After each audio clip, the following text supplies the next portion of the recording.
السلام علیکم ناظرین، کیسے ہیں آپ سب؟ Welcome to Shahwar TV. ناظرین، بحری قوت کے بارے میں مقریزی کے مطابق بنو فاطمہ جیسا بحری بیڑا کسی زمانے میں جب اسلام نے مصر پر فتح حاصل کی تھی نہ تھا۔ فاطمیت کیلیفیٹ یا خلافت فاطمیہ نارتھ افریقہ کے ایک شہر کیروان میں بنی تھی۔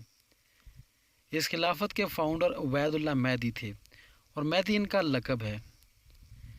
اسماعیل جو کہ امام جعفر علیہ السلام کے صاحبزادے تھے، ان کی وفات 133 ہجری میں ہوئی۔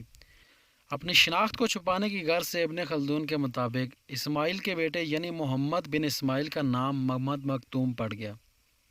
دراصل فاطمین حضرت فاطمہ کی اولاد ہیں، البتہ مورخین کا اس بارے میں کوئی اتفاق نظر نہیں آتا ہے۔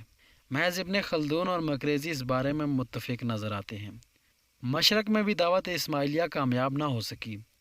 علویوں نے بہت کوششیں کی لیکن عباسیوں نے انہیں کامیاب نہ ہونے دیا، مگر افریقہ میں یہ کامیاب بھی ہوئے تھے۔ سلطنت فاطمیہ کا عروج نارتھ افریقہ اور مڈل ایسٹ سے شروع ہوا۔ ابو عبداللہ 280 ہجری یمن سے مغرب پہنچا اور بربروں کے ایک قبیلے یعنی کتامہ کو اہل بیت کی دعوت کا حامی بنا لیا۔ مسلسل ہار کے بعد بالآخر ابو عبداللہ نے طہرت پر قبضہ کر لیا اور 16 سال کی جدوجہد کے نتیجے میں اسے اغلبی خاندان کے خلاف فتح حاصل ہو گئی۔ ناظرین، ابو عبداللہ نے اپنی جیت کی خبر آقا مہدی کو دی۔ بعد ازاں ابو عبداللہ مہدی کے خلاف ہو گیا اور اسی وجہ سے کئی سردار بھی مہدی کے خلاف ہو گئے۔ اس بات کو دیکھتے ہوئے مہدی نے ابو عبداللہ کو قتل کرنے کا سوچا۔ 296 ہجری میں عبید اللہ مہدی سجل ماسا میں قید ہوئے، پھر انہیں ابو عبداللہ نے آزادی دلوائی۔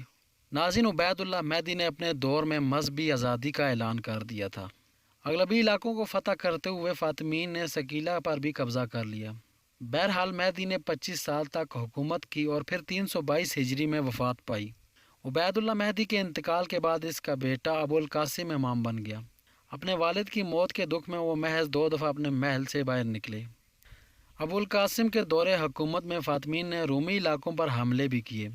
قاسم نے فاس تک تمام شہر فتح کیے۔ اس کے دور میں بغاوتیں تو ہوتی رہیں مگر کوئی فائدہ نہ ہوا۔ سب سے بڑی بغاوت ابو یزید نے کی جو کہ زناتہ قبیلے کا باشندہ تھا۔ ان کی آپسی لڑائی میں قاسم کو رکادہ اور کیروان سے ہاتھ دھونا پڑ گئے اور قاسم کو مجبوراً مہدیہ میں پناہ لینی پڑی۔ ابو یزید نے مہدیہ کا محاصرہ کر لیا مگر اس کے حامیوں میں پھوٹ پڑنے کے باعث کامیابی نہ ہوئی۔ اس دوران قاسم کا انتقال بھی ہو گیا۔ ناظرین، قاسم کے بعد اس کا بیٹا ابو طاہر اسماعیل امام بن گیا۔ اس وقت بھی ابو یزید اس کے خلاف تھا مگر 35 ہجری میں ابو یزید کو شکست ہو گئی۔ ابو طاہر اسماعیل کے بعد اس کا بیٹا ابو تمیم خلیفہ بن گیا۔ اس نے 343 ہجری میں اندلس پر حملہ بھی کیا۔ ناظرین، 335 ہجری میں اکشید محمد کی وفات کے بعد اس کے غلام کافور نے مصر پر حکومت کی۔ کافور کی وفات کے بعد مصر کے حالات انتہائی بگڑ چکے تھے۔ ایسی سچویشن میں مصر کے عہدیداروں نے منصور سے حملے کی درخواست کی۔ منصور نے حملے کی تیاری شروع کر دی اور ایک بہترین لشکر بھی تشکیل دیا۔ 357 ہجری میں یہ لشکر مصر کو روانہ ہو گیا۔ اکشیدی خاندان کے پاس شام کے بہت سے شہر تھے۔ مصر کی فتح کے بعد جوہر نے 359 ہجری میں دمشق کو بھی فتح کر لیا۔ کرامتہ کے عقائد فاطمین سے ملتے تو تھے مگر مفادات پر ضرب لگنے کی وجہ سے وہ فاطمین کے خلاف ہو گئے کیونکہ وہ دمشق سے کافی رقم وصول کرتے تھے۔ کرامتہ کے ساتھ عباسی خلیفہ بھی شامل ہو گیا اور یوں فاطمین سے مقبوضات چھین لیے گئے۔ اس کی وفات کے بعد اس کا بیٹا نزار میدان میں آیا۔ وہ افتگین جو کہ شام میں مضبوط تھا اس کے خلاف لڑنا چاہتا تھا مگر موت نے اسے موقع ہی نہ دیا۔ افتگین نے فاطمین کو شکست دے کر شام کے ساحلی علاقے بھی فتح کرنے کی کوشش کی۔ عزیز نے جوہر کو ایک لشکر کی مدد سے اس کے خلاف کارروائی کے لیے مقرر کیا۔ جوہر نے دمشق کا محاصرہ کر لیا۔ افتگین نے ان حالات کے پیش نظر حسن کرمتی سے مدد طلب کی۔ ان دونوں کی مشترکہ فوج چونکہ تعداد میں زیادہ تھی اس لیے جوہر کو پیچھے ہٹنا پڑ گیا مگر اب عزیز خود میدان میں اتر آیا مگر بدقسمتی سے وہ بھی ناکام رہا۔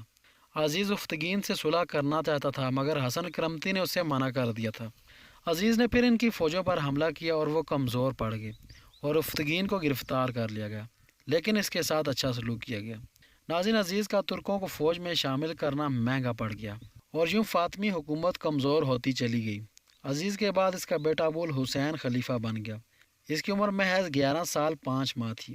اس کم سنی کو دیکھتے ہوئے برجوان اور وزیر حسن عمار مملکت پر چھا گئے حسن عمار کو یہ خطرہ محسوس ہوا کہ کہیں برجوان فوج پہ غالب نہ ہو جائے۔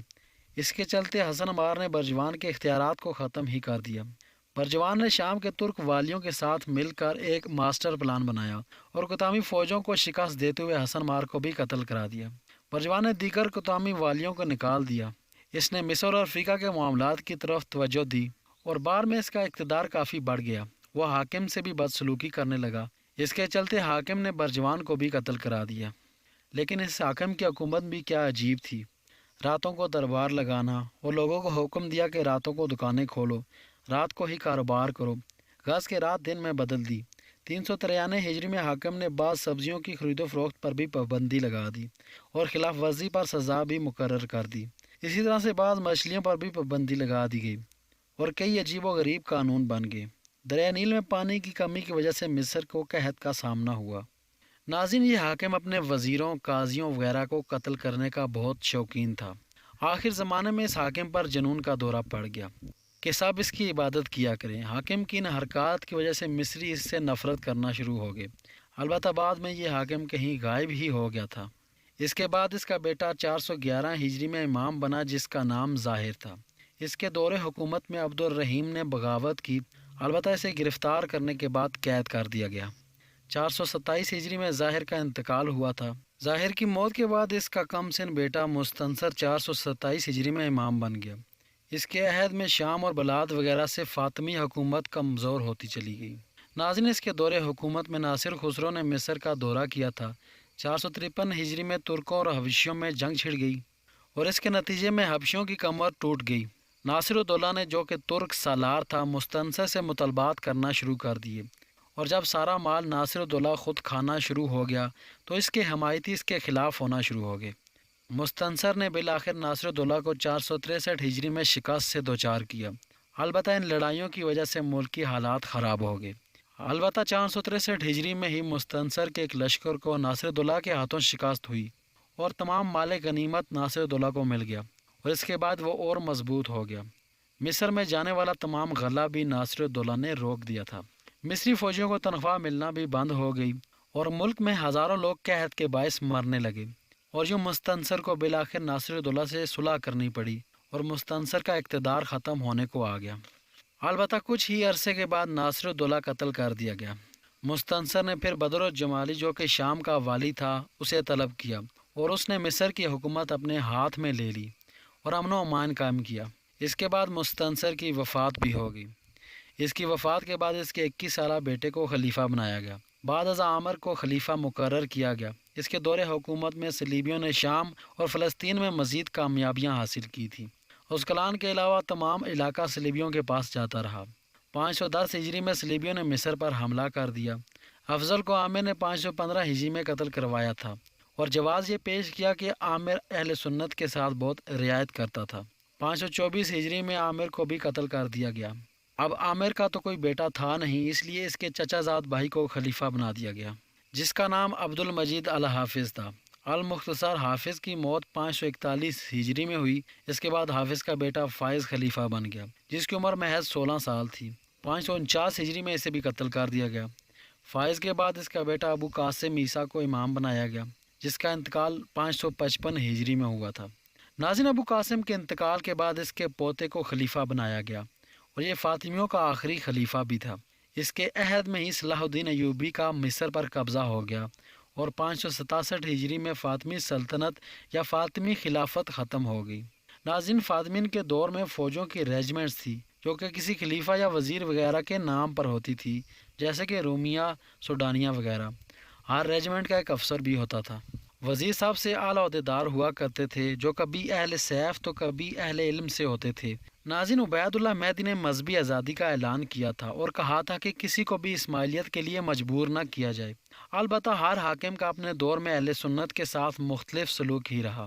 فاطمین کا سلوک اہل کتاب کے ساتھ بہت اچھا رہا۔ مقریزی کے مطابق کتابوں کا ایسا ذخیرہ کسی بھی بادشاہ کے پاس نہیں ہوگا جیسا کہ فاطمیوں کے پاس تھا، جن میں قرات، حدیث، فقہ، حساب اور نجوم وغیرہ شامل ہیں۔ ناظرین، قاہرہ کے ایک عجائب گھر میں فاطمی دور کے چند دروازوں کے تختے موجود ہیں جن پر مختلف جانوروں کی تصاویر بنی ہیں۔ کہیں خرگوشوں کو گدھ پکڑ رہا ہے تو کہیں جنگلی جانور پر درندے حملے کر رہے ہیں۔ یہ ساسانی نمونوں کی تصاویر ہیں۔ ناظرین، جو خزانے اسماعیلیوں کے پاس تھے وہ شاید ہی کسی اور کے پاس ہوئے ہوں گے۔ مستنصر کے دور حکومت میں قحط پڑا تو خزانے کا ایک ایسا صندوق کھولا گیا جس میں ایسے جواہرات تھے جن کا جوہری دام ہی نہ دے سکے۔ المختصر یہ کہ دنیا میں دوسری خلافتوں کی طرح ہی خلافت فاطمیہ بھی جلوہ افروز ہوئی تھی اور پھر کہیں گم ہو گئی۔ ان کے تمام عظیم الشان محل، مساجد، مدارس، سیرگاہیں وغیرہ اب کہیں کچھ بھی نظر نہیں آتا، جیسا کہ سب گردشوں میں گم ہو گئے۔